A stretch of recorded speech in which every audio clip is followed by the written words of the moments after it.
Ny voninahitro tsy homeko ny hafa.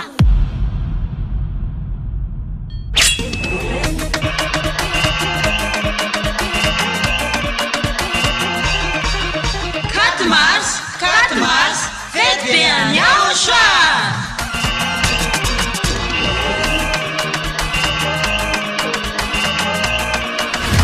Tonga ny fotoana ankalazantsika ny verenan'ny anarana mitondra fampianaranana YAHVAH sy YAHOSHUAH. Izay toriana ambasadorina YAHOSHUAH zady Elia.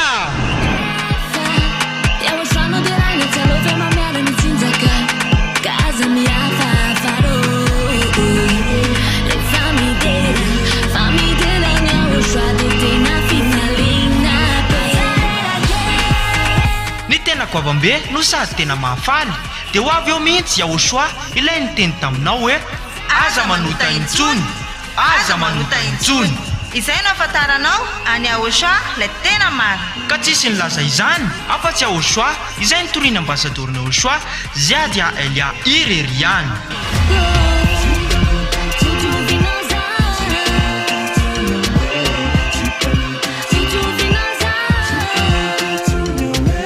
ny faefatra ny volana martsa ho avy zao ary tena fety be manetriketrika Ety amin'ny fohy be mifanjakana YAHOSHUAH AMBOHIDRAPETO ANTANANARIVO MADAGASCAR.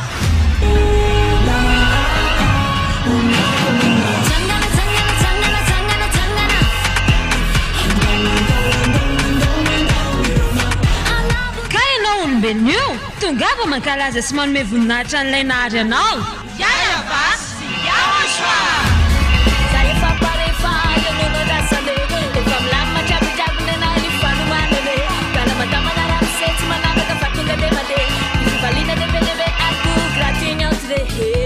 Tongava daholo YAHVAH amin'ny faefatra ny volana martsa ho avy zao. Azadino